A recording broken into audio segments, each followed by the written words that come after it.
இறைவன் திருப்பெயரால் நான் உங்கள் அப்துல் மாலிக் பேசுகிறேன். ஏப்ரலில் நம்ம சங்கத்து உறுப்பினர்களுக்கு நிறைய எண்ணற்ற திட்டங்களை நம்ம கொண்டு வந்தோம். அந்த அடிப்படையில்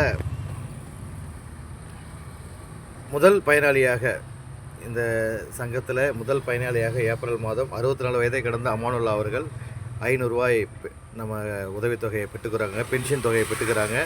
அடுத்த 3 மாதம் சென்று மறுபடியும் ஒரு 500 பென்ஷன் தொகையை கண்டிப்பாக பெற்றிருப்பாங்க. அதை இறைவனுக்கு எல்லா புகழும் இறைவனுக்கு. இந்த 500 ரூபாங்கிறது ஒரு சாதாரண பொருளாதாரம் அல்ல.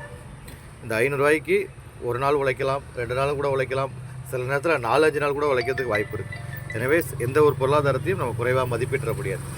எனவே தான் இந்த 500 ரூபாய்ங்கிறது அந்த சங்கத்து உறுப்பினர்களுக்கு ஒரு உதவிகரமாக இருக்கும்.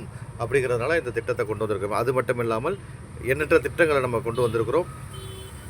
கல்வி உதவி, மருத்துவ உதவி, அப்புறம் 5000 ரூபா வட்டி இல்லாத கடன் தொகை ஒரு மாதத்திற்கு, இப்படி சங்கத்திற்காக எல்லா திட்டங்களையும் நம்ம கொண்டு வந்திருக்கோம். எல்லா உறுப்பினர்களுக்கும் நீங்கள் ஒன்று பார்க்கணும். இதில் எல்லா உறுப்பினர்களுக்கும் கண்டிப்பாக ஒரு திட்டத்தில் அவங்க பயனடைவாங்க, நிச்சயமாக பயனடைவாங்க. ஏதாவது ஒரு திட்டத்தில் நிச்சயமாக பயனடைவாங்க. அந்த அடிப்படையில் தான் அவங்க எல்லாத்துக்கும் அது வகுத்து கொடுக்கப்பட்டிருக்கிறது. அதற்கான திட்டங்கள் தீட்டப்பட்டிருக்கிறது. எல்லா புகழும் இறைவனுக்கு என்று சொல்லி வருகின்ற 26 நடைபெற இருக்கின்ற கண் பரிசோதனை முகாம் இருக்கும்.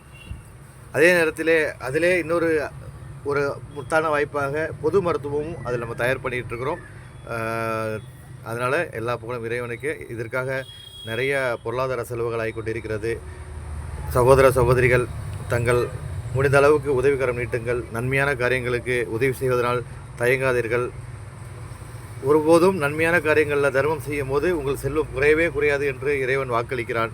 அந்த இறைவனுக்கு வாக்குக்கு ஏற்றவாறு கண்டிப்பாக நீங்கள் கொடுக்கின்ற பொருளாதாரம் நேர்மையான வழியிலே, நன்மையான